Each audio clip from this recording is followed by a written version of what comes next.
안녕하세요. 9월 19일 목장 성경 공부. 오늘은 사도행전 1장 9절에서 26절의 내용을 예수님을 떠나보낸 제자들이라는 제목으로 같이 살펴보겠습니다. 이수가 목사님께서 신약을 강의하실 동안에는 분량이 별로 많지 않기 때문에 가능하면 목장 식구들과 같이 본문을 읽어주시면 더 좋겠습니다.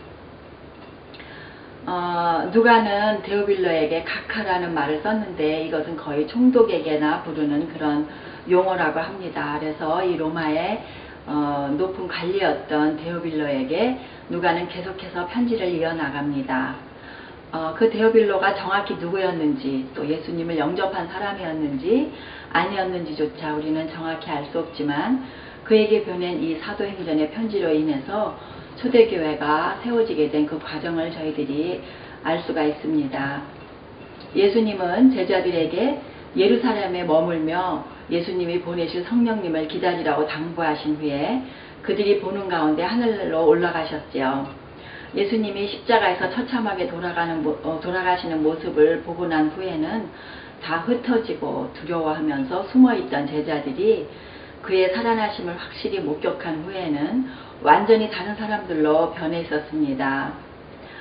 고린도전서 15장 6절에 보면은 예수님이 부활하신 후에 한꺼번에 500여 명이 넘는 사람들에게도 나타나신 적이 있다고 했는데 여기에는 한 120여 명의 가량의 사람들이 함께 모여서 주님께 기도하고 또 주님께서 하실 일을 기다렸습니다. 전체 내용을 살펴보면요. 첫 번째, 예수님은 다시 오실 것이다. 9절에서 11절. 그리고 두 번째, 흩어졌던 제자들이 한 곳에 모였다. 12절에서 13절.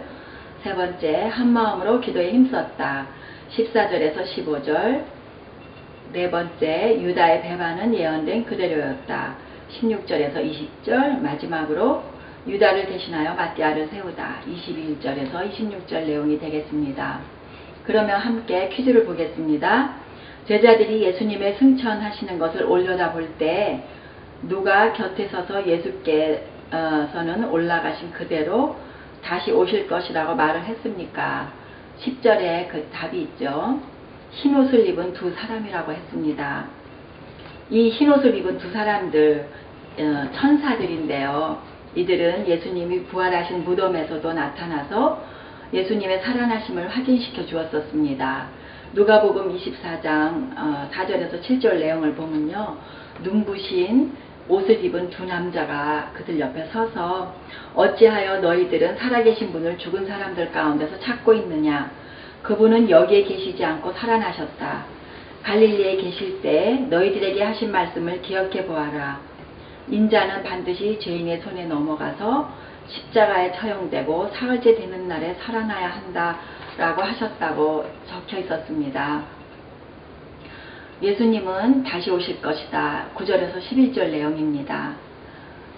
갑자기 흰옷을 입은 두 사람이 그들 곁에 서서 갈릴리 사람들아 어찌하여 하늘을 쳐다보면서 서 있느냐. 너희를 떠나서 하늘로 올라가신 이 예수는 하늘로 올라가시는 것을 너희가 본 그대로 오실 것이다 하고 말하였다. 이렇게 예수님은 자신이 하늘로 올라가시면 성령을 보내주겠다고 약속을 하셨고 제자들이 보는 앞에서 들려서 하늘로 올라가셨습니다. 예수님이 하늘로 올라가셔서 제자들을 그저 내버려 두시는 것이 아니죠. 예수님은 첫 번째 약속하신 성령님을 보내주실 것입니다. 요한복음 16장 7절에 보면 내가 가면 보혜사를 너희에게 보내주겠다고 하셨었지요. 그 다음에 두 번째, 하늘에서 우리의 연약함을 긍휼히 여기시고 우리가 시험을 이기도록 은혜를 베푸시며 도와주신다. 히브리서 4장 14절에서 16절에 이런 내용이 있는데요. 우리에게는 하늘에 올라가신 위대한 대제사장이신 하나님의 아들 예수가 계십니다. 그래서 담대하게 은혜의 보좌로 나아갑시다. 그리고 제때 주시는 도움을 받도록 합시다. 라고 기록되어 있습니다. 또 세 번째는 우리의 죄를 변호해 주신다고 했습니다. 요한일서 2장 1절에 보면 누가 죄를 짓더라도 아버지 앞에서 변호해 주시는 분이 계시는데 곧 의로우신 예수 그리스도이십니다. 네 번째는 우리가 복음 전파의 사명을 감당하도록 함께 일하신다고 했습니다. 마가복음 16장 20절에 보면 그들은 나가서 곳곳에 복음을 전파하였다. 주님께서 그들과 함께 일하시고 여러 가지 표징을 따르게 하셔서 말씀을 확증하여 주셨다고 했는데, 마태복음 28장에서도 제자 삼는 일에 예수님이 세상 끝날까지 함께 하신다고 약속하셨습니다. 그리고 다섯 번째는 올라가신 그대로 이 세상에 다시 오실 것이다. 마태복음 24장 30절에 보면요, 인자가 큰 권능과 영광에 쌓여 하늘 구름을 타고 오는 것을 보게 될 것이다 라고 약속하셨다고 되어 있습니다. 두 번째 내용 12절에서 13절, 흩어졌던 제자들이 한 곳에 모였다. 13절을 읽어보면요, 그들은 성 안으로 들어와서 자기들이 묵고 있는 다락방으로 올라갔다. 이 사람들은 베드로와 요한과 야고보와 안드레와 빌립과 도마와 바돌로메와 마테와 알페의 아들 야고보와 열심당원 시몬과 야고보의 아들 유다였다. 제자들은 예수님이 명하신 대로 예루살렘을 떠나지 않고 아마도 예수님과 마지막 만찬을 함께 했던 마가의 다락방에 함께 머물러 있었던 것 같습니다. 또 누가복음 24장 51에서 53절 사이에 보면은 그들은 매일 성전으로 가서 하나님을 찬양하면서 지냈던 것으로 여겨집니다. 저희들이 예수님의 12 제자들을 조금 자세히 살펴보면요, 베드로는 원래 이름은 시몬이고 게바라고도 불렸죠. 갈릴리 베세다의 어부 출신입니다. 그리고 베드로 전후서의 저자입니다. 그 다음에 안드레 역시 갈릴리 베세다 어부 출신이죠. 침례 요한의 제자였다가 예수님의 제자가 되었는데 형제인 베드로를 예수께 데려가서 소개했습니다. 그 다음에 야고보, 보아노게 또는 우리의 아들이라는 별명을 가지고 있습니다. 갈릴리 어부 출신이고 세베대 아들이요 요한의 형제이죠. 사도들 중에 최초의 순교자이며 헤롯에게 죽임을 당했습니다. 요한 갈릴리 어부 출신이고 나이가 어리고 예수께 가장 사랑받는 제자였습니다. 사도들 중에는 유일하게 자연사를 했다고 합니다. 요한복음, 요한 1, 3서, 요한계시록의 저자입니다.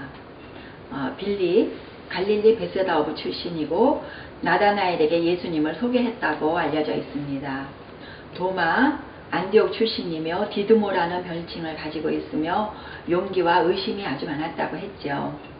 바돌로메, 갈릴리 가나 출신이고 나다나엘과 동일 인물이라고 추정하고 있습니다. 그리고 마태, 가버나움의 세리 출신인데요, 레위라고도 불렸죠. 마태복음의 저자입니다. 그리고 열심당원이라고 불린 시몬은 셀롯, 가나안인이라는 별명도 있었고 민족주의자였다고 합니다.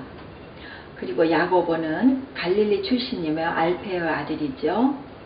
그리고 또 야고보라는 사람의 아들인 유다가 있는데 다데오와 동일 인물이며 유다서의 저자로 추정되고 있습니다. 이외에도 예수님을 팔은 가룟 유다가 있었습니다. 14절에서 15절 내용, 한마음으로 기도에 힘썼다.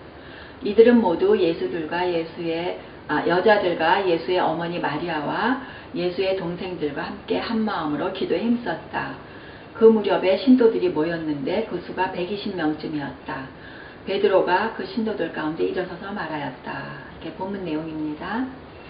예수의 어머니 마리아를 비롯해서 여러 여자들과 또 예수님의 부활을 목격했던 120명가량의 제자들이 한마음으로 모여서 기도하고 있었다고 했습니다. 그리고 그 가운데서 베드로가 리더의 역할을 했던 것 같이 나타나 있습니다.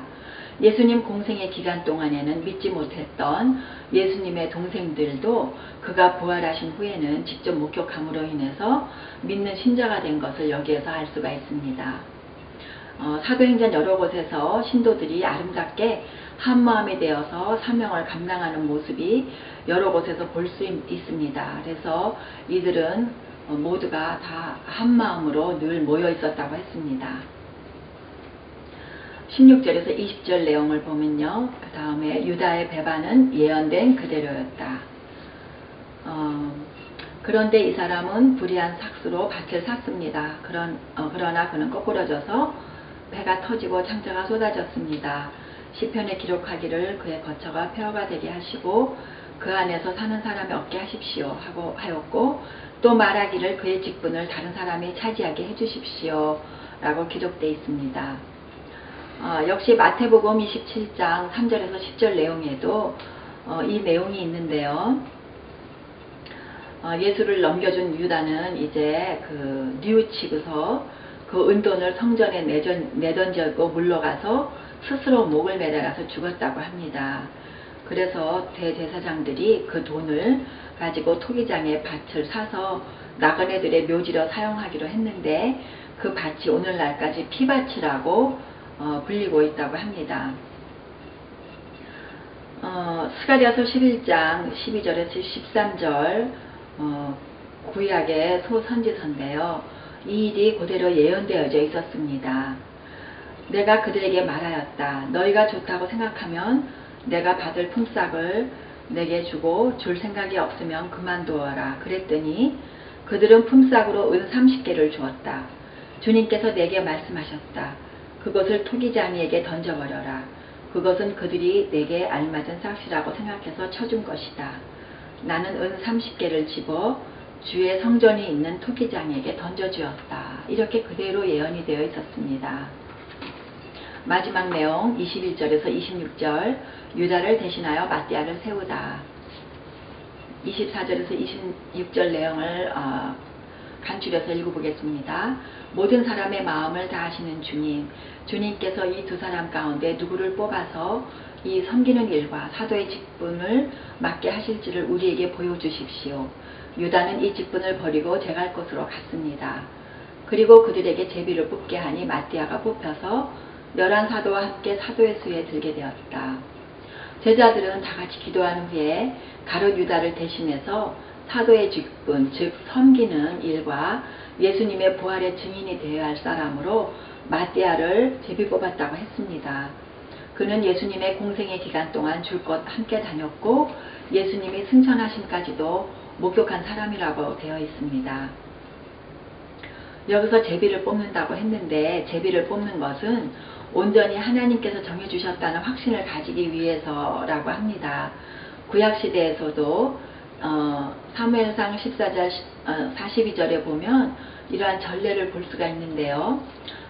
사울이 말하였다. 제비를 뽑아서 나와 나의 아들 요나단 가운데서 누가 죄인인지를 가려내시오.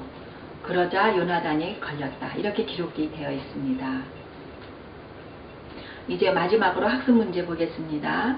가룟 유다에 관하여 그의 거처가 폐허가 되게 하시고 그 안에서 사는 사람이 없게 하십시오 하였고 또 말하기를 그의 직분을 다른 사람이 차지하게 해주십시오 라고 예언되어 있는 성경은 누구에 의해 쓰여진 어떤 책인가?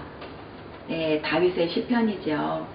시편 69편 25절에 보면 그들의 거처를 폐허가 되게 하시며 그들의 천막에는 아무도 살지 못하게 해주십시오. 또 시편 109편 8절에는 그가 살 날을 짧게 하시고 그가 하던 일도 다른 사람이 하게 하십시오. 이렇게 기록이 되어 있었습니다. 이제부터는 우리는 어떻게 할 것인가 하는 적용 문제는 저희들이 다루지 않겠습니다. 대신에 주일에 이수건 목사님 설교를 들으시고 거기에서 각자 적용할 제목들을 찾으시기 바랍니다. 감사합니다.